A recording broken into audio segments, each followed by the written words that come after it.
the gi here, okay? So whenever I'm standing and we stand to start, here, first thing I do is I let the gi out. I always like the tail. Okay, so we're down in the knee on top position here. So here's your gi choke, is I'm gonna take this and I'm gonna feed it the tail to my arm. And then I'm gonna catch his tricep here. If everyone can see this, everyone come over in here. Yes, yeah. I'll go over it. Now, I always was terrible at getting a baseball bat choke. I get the baseball bat choke all the time now. I call this the devil's tail, because once I have it, it's like miserable for the person. Okay? So I'm here.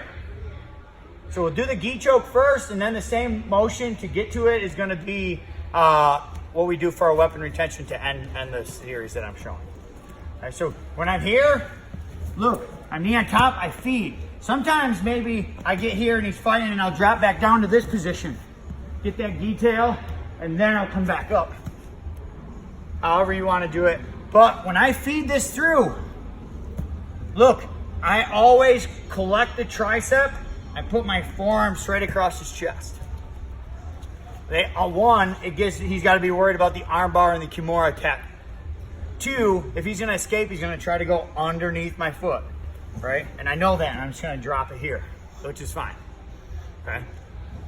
A lot of times, maybe he's blocking. If I try to just go straight baseball bat, he's not going to let me into it.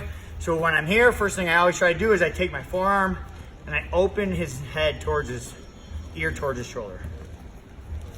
Look, my good knee on top position, my target area right now is his stomach or his hips, is going to become his neck. So Cyborg does a version of this where he has different grips, but I'm not that big and can't submit people without having this tail and this pull. Knee goes to the neck, but look, here's the thing. His jawline runs this way. It's easier for me to submit him with my shin if I run the same width of his jaw rather than here. It just kind of sucks. Okay? So here, put it in, and then make sure you step back. Now from here, I'm driving my knee to the ground. I'm pulling on here and the tail. So these two are pulling and my knee's driving. Pull, drive. Okay, and get the sub. He's got bad back, so I don't want to pull hard. Okay.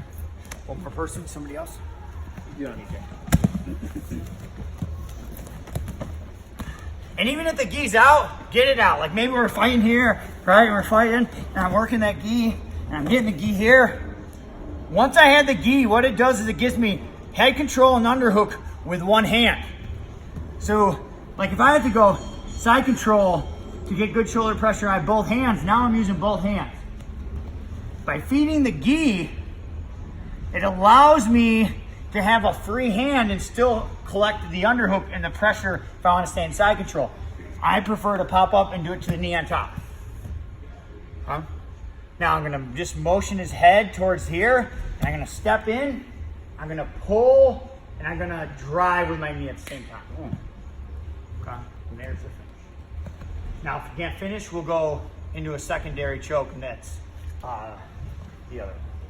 So let's go there first. Get them thinking like, this sucks, this is miserable, and then go to the baseball bat. If you go to the baseball bat first, usually they defend. Okay?